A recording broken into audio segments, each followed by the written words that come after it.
Welcome to Decision Vision, a podcast series focusing on critical business decisions. Brought to you by Brady Ware & Company. Brady Ware is a regional, full-service accounting and advisory firm that helps businesses and entrepreneurs make visions a reality. And welcome to Decision Vision, a podcast giving you, the listener, clear vision to make great decisions. In each episode, we discuss the process of decision-making on a different topic from the business owner's or executive's perspective. We aren't necessarily telling you what to do, but we can put you in a position to make an informed decision on your own and understand when you might need help along the way. My name is Mike Blake, and I'm your host for today's program. I am a director at Brady Ware & Company, a full-service accounting firm based in Dayton, Ohio, with offices in Dayton, Columbus, Ohio, Richmond, Indiana, and Alpharetta, Georgia, which is where we are recording today. Brady Ware is sponsoring this podcast. If you like this podcast, please subscribe in your favorite podcast aggregator, and please consider leaving a review of the podcast as well.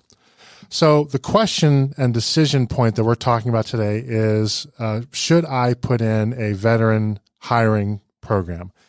And this topic is one that comes up every once in a while, but I think it's particularly timely because we are in an economy, at least by some measures, of unprecedented growth. It's inarguable that we're at historic lows in terms of unemployment, and I'm not going to debate on this podcast what that means or does not mean. I'm sure there's an economics podcast out there you can listen to if you really want to get in the weeds of that. But the fact of the matter is that it's pretty easy to find a job, and it's pretty hard for employers to find people, qualified people, to fill those slots at just about any level. And we are seeing some indications that wages at all levels of the labor force, including at the so-called unskilled or bottom end of the wage scale, are creeping up. So that's telling you there's some tightness in the marketplace as we record this on January 10th, 2020. And one of the things that then comes to my mind and gets me thinking is, are we as an economy hiring everybody that we could? Are we leaving stones unturned? And there are two groups in particular that interest me in this area. I mean, everybody talks about people who've been out of the workforce a long time and now they're being pulled back in. Talk about moms or even potentially stay-at-home dads that are coming back into the labor force. But two groups that are getting, I think, now more attention are people with criminal records. That's a topic I definitely want to approach. And I've got a guest, and I'm eventually going to track him down and get him to come on, but we're not going to do that today. And then veterans. Not that I want to put them in the same group, but they are two groups that I think are historically neglected for whatever reason. And I hear a lot of stories where veterans perform their service to our country for some period of time, whether it's a brief enlistment or whether it's a long career up until retirement, and then they find that the civilian work environment is not particularly welcoming for veterans that are making that transition. And so I think it's interesting to kind of explore why that is, and also interesting then to talk about, what is the case for hiring a veteran?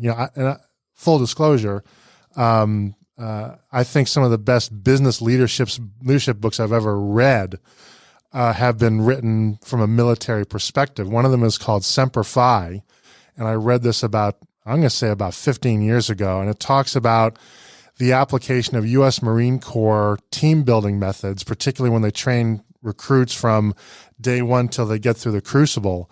And I think that's an outstanding book. Not that we're necessarily going to have accountants that are climbing rope ladders and so forth and staying out in the woods for 72 hours without food or water, but there are a lot of things there that I think are useful. And then another one called by a guy named Michael Abramson, retired captain of the U.S. Navy, called It's Your Ship. And it's a story about how he turned around the USS Benfold, which was the worst performing ship in the U.S. Pacific Fleet, into the second highest performing ship with only a 2-year tour of duty. And I heard him speak on that. Fascinating. Read the book, learned a ton. So, to me, the military has a lot to offer in terms of skills that can translate into business. I find it perplexing that employers sometimes find themselves hesitant to hire veterans. So I want to talk about that. And as you know from our show, I don't talk about these things myself because I don't know anything about it. So we're going to bring in people who do know something about it. And joining us today is a longtime friend, Jason Jones. Jason leads a C3 service line at Cresa, the world's most trusted occupier-centric commercial real estate firm. C3 stands for Communications, Connectivity, and Cloud, and helps information technology leaders navigate the decisions that lie at the intersection of real estate, finance, and information technology. And as an aside, that's an interesting place to be because not that long ago, we thought that information technology was going to obviate our need for real estate and real estate was going to go away. And it's turned out to be the exact opposite, just like we thought paperless technology get rid of paper. Information technology leaders benefit from Jason's experience selecting best-in-class infrastructure service providers who can match each firm's specific needs. Cresa is an international commercial real estate firm headquartered in Washington, D.C. Cresa represents tenants and provides real estate services, including corporate services, strategic planning, transaction management, project management, facilities management, workforce and location planning, portfolio lease administration, capital markets, supply chain management, sustainability, sublease, and distribution. Formed in 1993, Cresa now has more than 60 offices and 900 employees. In addition to Jason's information technology consultation and real estate experience, Jason brings lessons learned during his military career. His naval service included flying A-6 Intruder attack jets off of aircraft carriers. While planning and flying tactical missions, he developed a talent for communicating details with concise, mission-oriented focus. Jason has successfully turned his disciplined approach as a naval aviator into a methodical approach for helping companies optimize their corporate real estate and information technology services. After departing the Navy, Jason earned an MBA from Arizona State University and completed a 15-month solo trip around the world, about which he wrote and published a book, which I believe is called Nomad, Letters from a Westward Lap of the World. His military, travel, and academic background give him the depth and character to guide his clients to the most effective solutions. Since then, Jason has been active as an advocate to help companies understand the benefits of hiring military veterans and coaching veterans and how to prepare themselves for civilian employment. Jason's affiliations include the Atlanta Commercial Board of Realtors $1 Million Club, Buckhead Church member, Starting Point leader, and Duke's C-level graduates of Duke University, and is a founder. He is a flight school Top Gun recipient, and that's not exactly what you may think it means, so we'll ask Jason to explain that. It's still good. It's just not the movie. Published the book that we just talked about. He's a co-star power broker from 2005, 07, and 08, volunteer of the year, and forever two-time recipient of the Forever Duke Award. Jason, thank you for coming on our program, and thank you for your service to our country. Michael, it is a pleasure to be here. And I just want to say I'm so glad that I'm at the right podcast. I got a little nervous when you talked about the criminal records, and I thought, well, maybe that's the one I should have supposed to go to. But I showed up at the right one. You did show up at the right one. Yes. Thank you. Yes. Now, maybe when we do that other one, we'll now Jason is about as Jason's about as squeaky clean as it comes. And it's because of people like Jason that shrieking cowards like me can post anything they want on Facebook. So thank you for that. So before we get into this, as I was telling you before we actually hit the record button, when I invite people on the show, some people are people I've known a long time. Some people I'm meeting for the first time on the show. You and I have known each other for, I think, a decade now. Yeah, at least. And I did not know that you were a Top Gun recipient. What does that mean? Sure. Well, when I was going through flight school, it's a very challenging time. As I mentioned, this was back in the early 90s. And the key to flight school is you only get to select the jet that you want to fly is if you graduate number one in the class. And so there's a lot of incentive, and we're naturally competitive people anyways. Yep. And the award that they give to that person is called the Top Gun Award. So that was what I had. Interesting. So you chose the A6 Intruder. I did. Why? I was a bombardier navigator. I was a Naval Flight Officer, which means that I ran systems on the aircraft. I helped navigate the aircraft to help do all the mission planning and the strike planning and the bomb weaponeering, et cetera. And out of all the jets that were available for that type of position in the fleet, the one that I found most attractive is the one that was really at the centerpiece of the carrier battle group. And when you think about it, the aircraft carriers are made to put bombs on target. Ultimately, it's to project power. The jet that does that and the person who is putting crosshairs on the target and planning those missions is the bombardier navigator in the A6 Intruder. So that's the one place I wanted to be. Okay. It was a great ride. And so you published a book. I was aware of your trip around the world. I did not realize you published a book. So that's got to go on my Kindle reading list. Real quick, as I like to tell people, when you read it, remember, it's not Hemingway, it's Jones. So set your expectations. Well, the good news, I have not been able to get through a Hemingway book in my entire life. So I actually think that's a positive. But tell us a little bit about the book and what drove you to write that book? Yeah, sure. Well, I've always had a love of adventure, and I think that's part of what attracted me to naval aviation. And so when I got out of the Navy after an 8-year tour of service, I decided to travel around the world by myself on a backpacker's budget, $40 a day.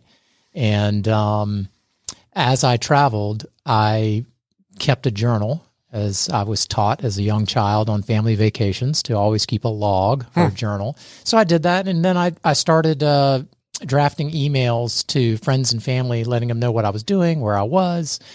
And as I kept doing that, going from country to country to country, because this was a 15-month trip, I went to approximately 25 countries. And we're not talking about Europe, where everything's real close to each other. We're talking about Africa and South America, and it's a pretty long distance. So I covered some ground. But I got the idea, I'm going to share this with other people. I'm going to encourage especially Americans to contemplate, to consider international travel. I think that's a good thing for those people and also just for relations between people in different countries. Yep. And that's why I made the effort to put it together into a book. I could not agree with you more. You know, as you know, I lived abroad early in my career in Russia, and one of the more striking things that from that era was that I worked in a building in Minsk that was a bomb shelter, right? And then you realize those bombs are supposed to be coming from my home country, right? Yeah. And that's the point where for me, I realized, they have a different economic system, but they're afraid of this. They were every bit as afraid of us as we were of them. Yes. Right. And all concerned and everything else. And, unless you go that and you see that and you touch it, you just never experience that. And, I'll also take that opportunity to brag on, one of my cousins. She also is a naval aviator. Oh, nice. Was flying whoever it is, whatever the term is for the person who operates the radar, on what I believe is called a Hawkeye aircraft, surveillance E2C Hawkeye. There you go. Sure. And but she was recently admitted into the Monterey Foreign Language School, where she's now learning Arabic. Yeah. So her goal is to get stationed over there, and what a great opportunity, right? I wish again, there was no danger of my joining the military, but there's one part of which I was envious.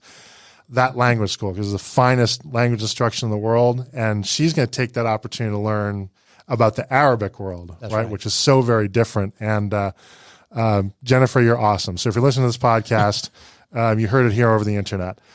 All right, so you've been successful. You joined the $1 Million Club, which I assume has something to do with doing something that's worth $1 million. Somewhat, right? Yeah. So, how in your mind has your military service helped you get to that point? I think what the military, and specifically I'll speak to naval aviation, because that's what I come from, tactical aviation, launching off the aircraft carriers. It ingrained in me deeply sort of 3 character traits or qualities. One is I became very detail-oriented. I became process-driven and mission-focused. Those 3 things: detail-oriented, process-driven, mission focused. And as I break each of those down, how they, in the Navy, when you're flying jets and you're dropping bombs, you really do need to pay attention to the details. Yeah, Okay. I guess so. That makes sense to me. And a little tiny detail, I'll give you one example. So you might get a couple sea stories here on this podcast. That's what I'm hoping. Okay. I had an instructor in flight school who was doing some practice bombing runs in a training exercise. And you have some settings on the armament control unit that will determine the distance that the bombs will hit the ground, or the time interval between release of bombs. And those two are related. And then you have another number that's the number of bombs you're going to release. And the A6 could carry, 24, 25, 500-pound bombs. Typically, we only carried, 12 or so, and then maybe a missile or two. But in this case, they were going through the practice area. They were running out of their time on target, on station. And they said, well, let's do one more run through, and let's run up the number to clear all of our bombs off of our jet. The problem with that was their settings for the timing in between the release of bombs was too short of a time for safety. It was only good for dropping one at a time. So when they dialed up the number of bombs, and there was a little note in the weaponeering that said, do not drop more than one bomb at a time under these settings. So they were under pressure. They needed to get these bombs off. They needed to get out of the target area because you got some other jets that are coming in. They dialed it up, had a bomb-to-bomb collision under the jet. It exploded, and they had to eject. Oof. So that's a sort of a real life story. And it's not that in the business world we have, situations where, the cost of a missed detail is your life, but you certainly learn it with that level of intensity when you're in the military. And I think that can roll over into being a really good employee who pays attention to the details. Well, and business being more forgiving, right? Very few people die. Yes. It might be embarrassing. You might even lose a job. That's right. But nobody's going to die from it. By definition, that makes it more forgiving, right? So if you have a mental kind of fault tolerance of that military, you make mistakes, people die kind of thing. Precisely. Then it must seem like almost like child's play. Yeah. Right. In a more forgiving environment. It's just, you're right. It's more forgiving. But the second part of that, so I mentioned being process driven. And my C story there that I think is kind of somewhat humorous, and how it applies to the private sector is I had a squadron mate who was taking off of the aircraft carrier. And naval aviation and the military in general, but certainly naval aviation, is really big on checklists. All of aviation is, for that matter. Right. My dad was a pilot. He even up until the day he couldn't fly anymore, 30 years, always had the same checklist. Yes, precisely. It's a process. It helps with error avoidance, if nothing, and increasing efficiency. Mm-hmm. So he was taxiing around the deck of the aircraft carrier. And as you taxi, you have your rudders is your steering wheel. Mm-hmm. So it changes where the nose gear points. You tap your brakes. So he pulls up into the catapult and gets hooked up to the carrier. Then he goes into what's called tension, which is where you go to full power, but they haven't shot you off the front end yet. And now you do a quick checklist. You check your flight surfaces are moving properly. With your stick. Mm-hmm. You check that the weight that you have communicated to the catapult officer is correct, because they're going to set the pressure of the steam to launch you based on what your weight is. They don't want to do it too fast, don't want it too slow. It's got to be just right. So you're cross-checking that. And the other thing that you check is that your feet are off the brakes. And you say it out loud. Okay. Feet off the brakes. So he goes through his checklist, salutes the catapult officer. Catapult officer fires the button to send him down the front, and we hear this loud boom, boom. That was his two main mounts, his tires blowing because they didn't roll because he still had his feet on the brakes. So guess what his call sign is for the rest of his career? Boom, boom. Oh, no. So it's just He's lucky he still had a career. yeah, well, precisely. But there is some forgiveness for things like this. Yeah. And he was fairly young and new. But the whole point of that is there's a process. And that process sometimes includes a checklist. It increases efficiencies and error avoidance. And that's a good thing in the private sector also. And, I thought for sure you're going to give us some story about landing on an aircraft carrier, which to me has got to be one of the hardest and most terrorizing things to do. I mean, talk about something that needs precision and discipline. Precisely. And, kind of depends on the weather and time of day. Nighttime, bad weather, not so fun. No. Daytime, good weather, actually fun. Okay. Can be a good time. Okay. But it's, those are, that's a process also. And the more consistently you can do the processes and trust the process, take the time to think about what should be the right process, the better success that you're going to have, the fewer errors you're going to have, the greater efficiencies you're going to have. And again, all of that translates into a good employee, someone who has an appreciation for details, for process. And then my third one was mission focus. And that's sort of the X factor that I think has helped me in my career. It's not getting lost in details, understanding that there's a bigger picture and that we're going to accomplish the mission. That's the thing about somebody coming out of the military is if you give them a goal, if you give them a mission, that's what feeds them. They want to accomplish the mission, and they'll do whatever it takes when you have their loyalty and you tell them that you've got their back. So I think that's another key attribute of what helped me in the private sector, and I think what the benefit is of hiring someone and having a veteran hiring program. So, it certainly sounds to me like you credit your military service pretty heavily with the success that you have been able to achieve and sustain. Is that why you're so passionate about sort of helping other veterans find their place and helping other companies find a great employee? Yes. So it's a couple of things. One is, I do see the benefit it gave to me and how that parlays itself into the benefits to my company that I work for and the clients that I work for. But there's also just a sense of having walked a mile in those shoes of making that transition. And it can be a very difficult time for someone coming out of the military. And when you've been through that crucible, you naturally want to help people get through it as well. And was it hard for you? It was very hard. What about it was so hard? It was one of those things where I didn't know exactly what I wanted to do. So I needed some help there, some guidance as to what's the right fit for me so I can be a good fit for the company I work with or a good fit for the clients that I work with. So I needed some help there. It happened to be a terrible economy when I was getting out. This was not too long after 9/11. Mm-hmm.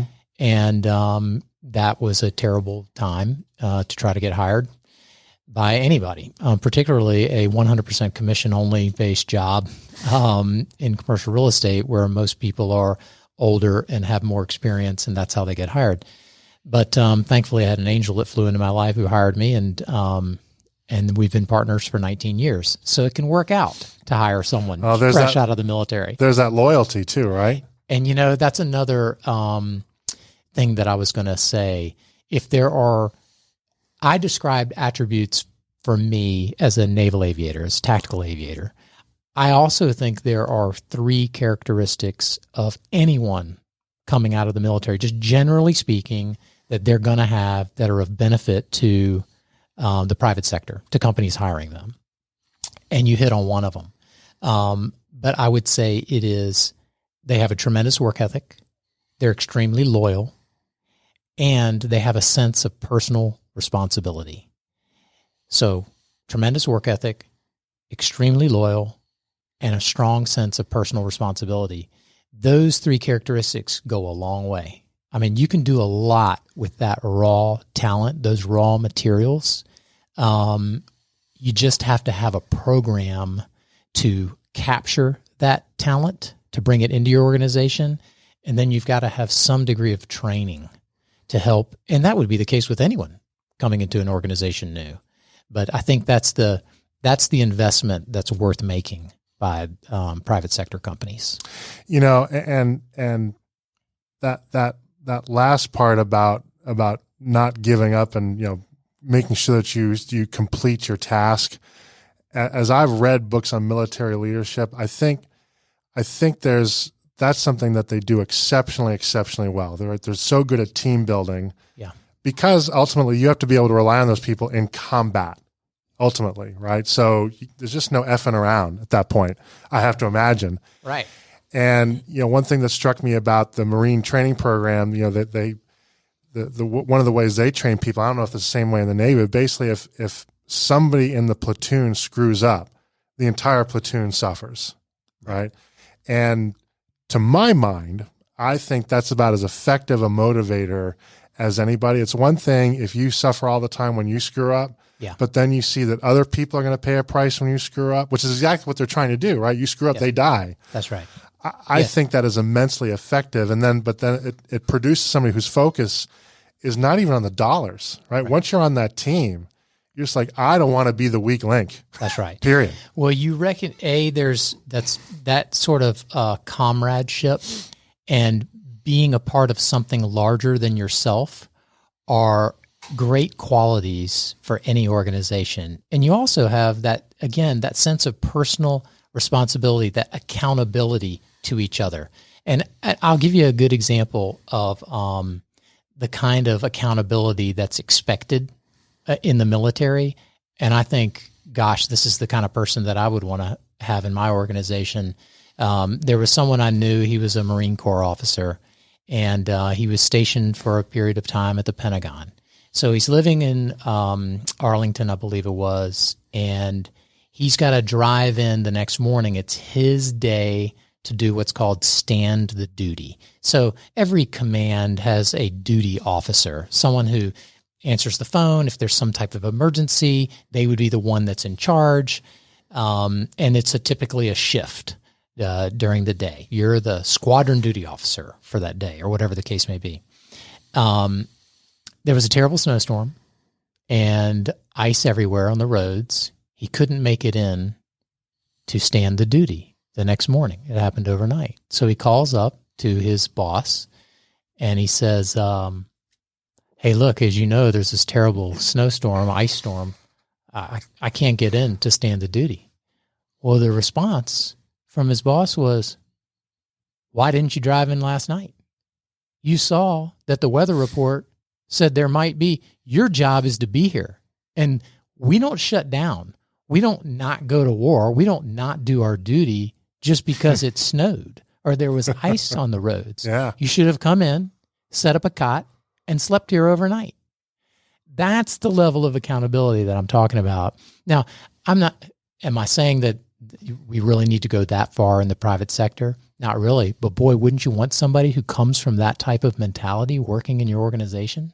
Well, and the underlying text of that are time management, and contingency planning. Correct. Right? Yes. And contingency planning and making sure that you control the outcome.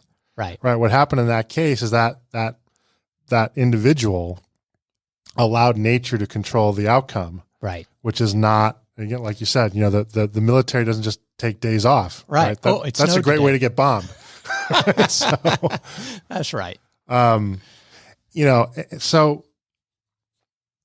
why do you think veterans have had trouble finding places in civilian? Actually, I'm going to come back to that because I want to go back to something that I think is so important to your transition. It's better than any of the questions I wrote down, which is, you talked about that difficulty transitioning from military into civilian life. Yes.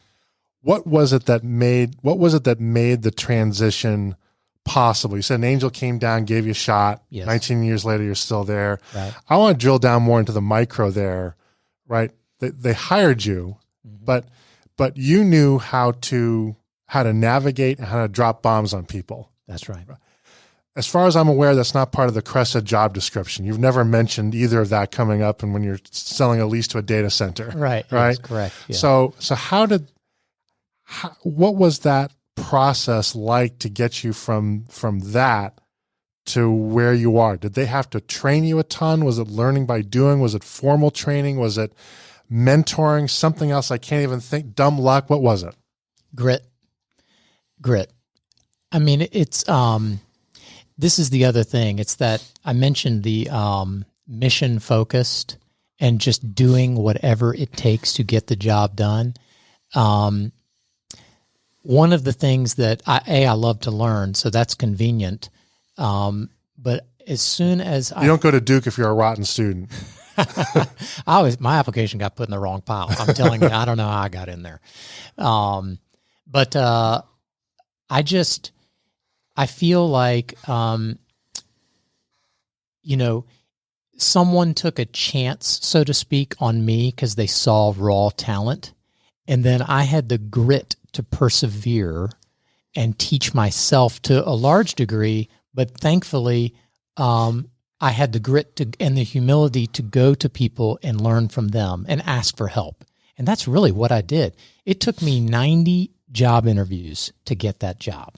90. Wow. I counted it out. Now, these job interviews were not all interviews for a specific job. It was all informational interviews, but I counted it up, and it was 90 people in the commercial real estate industry in Atlanta. Number 90 hired me on the spot.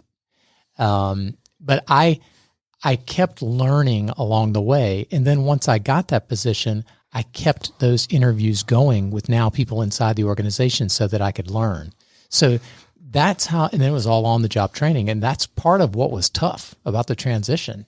But what I sense coming out of the military is it gives you all of these raw material qualities that put you in a position for success and to really contribute significantly to whatever organization does themselves a favor, in my opinion, and hires you.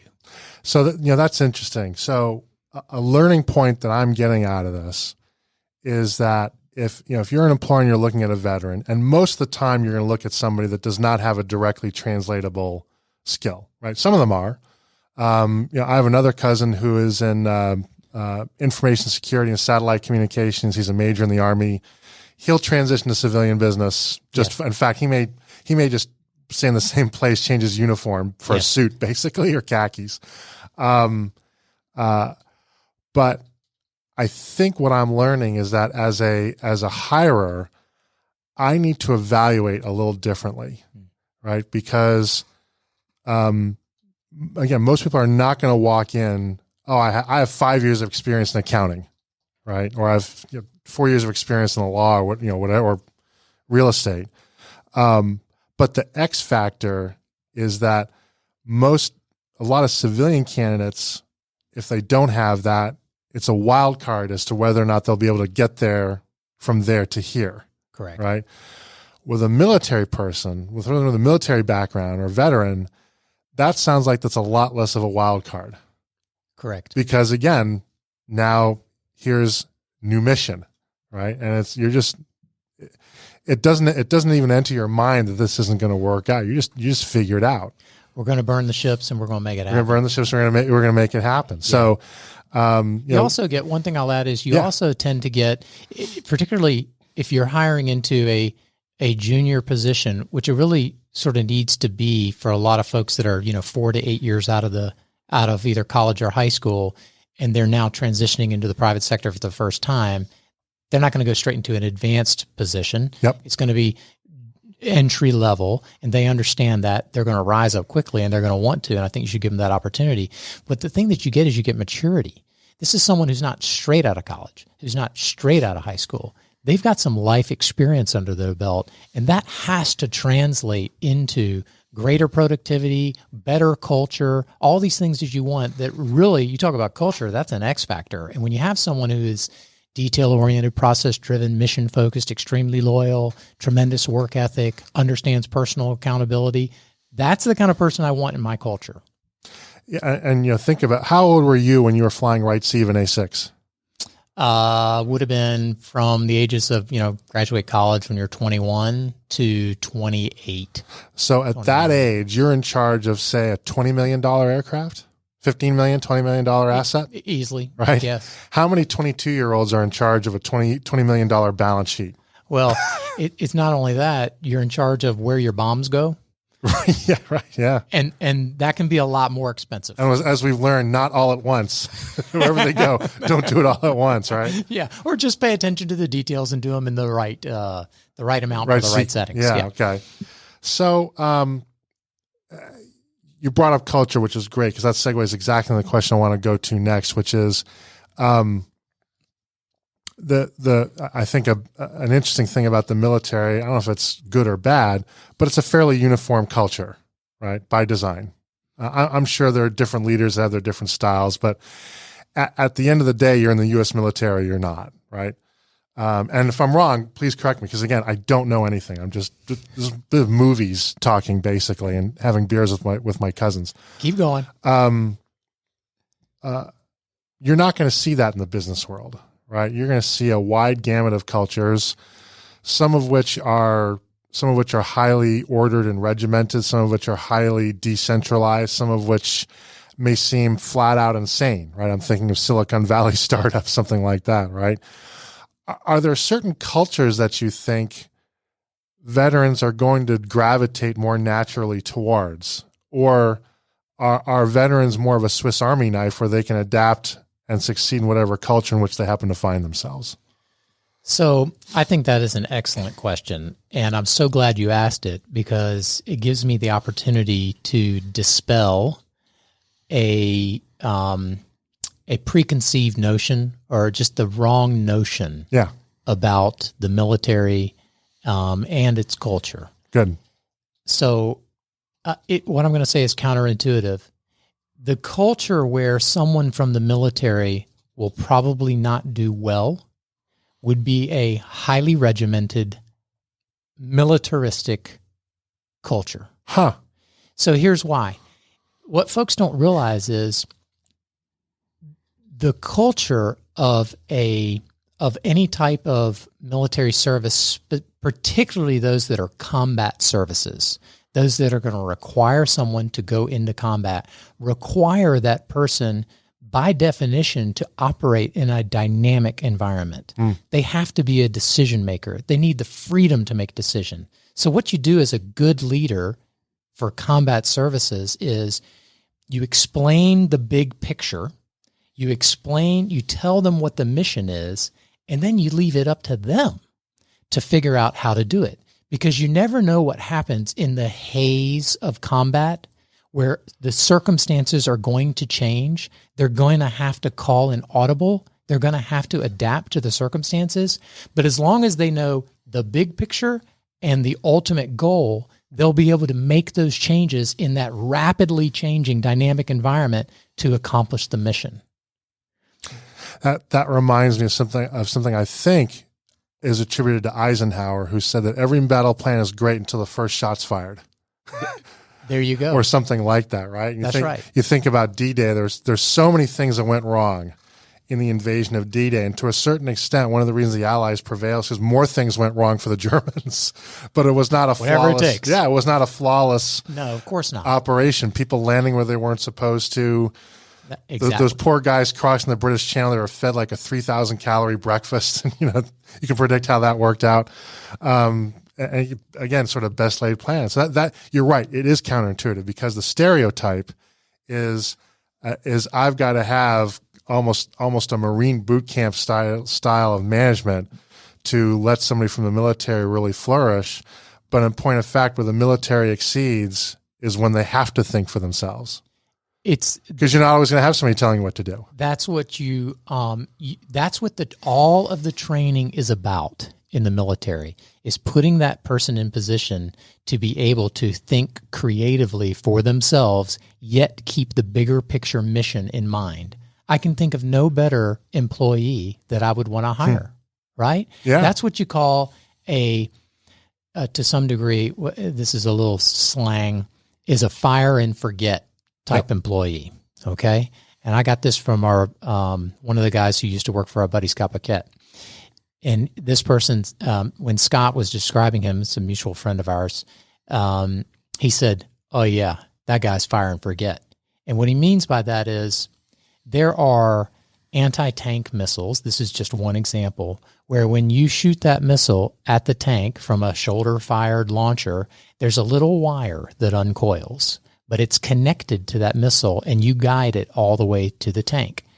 That's a guided all the way to the tank missile. But fire and forget would be that anti-tank missile can lock onto the heat signature of that tank or in some other way where it no longer requires guidance once you fire it out of the tube. So it's fire and forget. See what I'm saying? Yeah. So that's the kind of employees you want. And that's where the culture, back to your original question, where someone from the military is going to thrive is when you give that person as much leeway, as much freedom as possible, build the walls that they have to operate in very high, but make them very, very wide and say, go get it done. And then you're going to let the horses out of the gate and they're just going to do amazing things for you.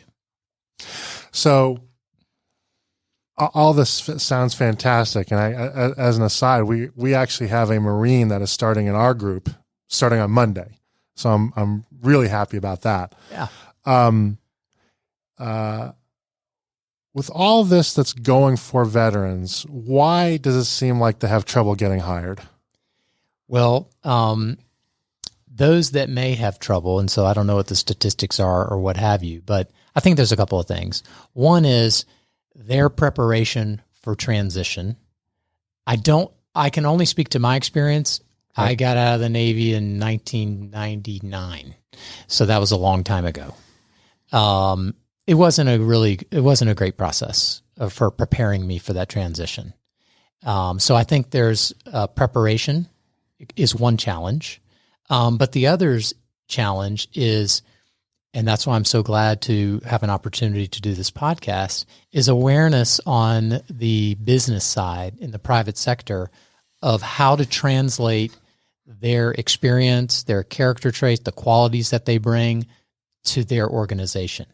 Being able to have the vision of the employer having the vision of how can I plug this great talent into my organization? What type of veteran hiring program can I put in place that's going to attract that talent? And then how do I train it? And so I think that piece is a little bit missing. And there are some organizations out there that are dedicated to helping bridge that gap between those two sides. You know, what it seems to me, the way you're describing it, it's kind of a shift of cost, right? If I take somebody out of college who also has very little civilian work experience, right? And maybe they even do have work experience.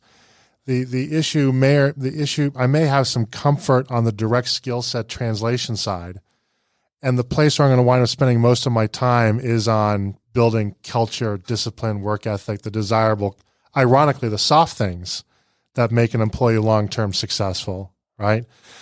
If I hire a veteran, I may have to invest more, a little bit more on the skills training side. But those other things in terms of showing up to work on time and following company procedures and getting along with people and stuff.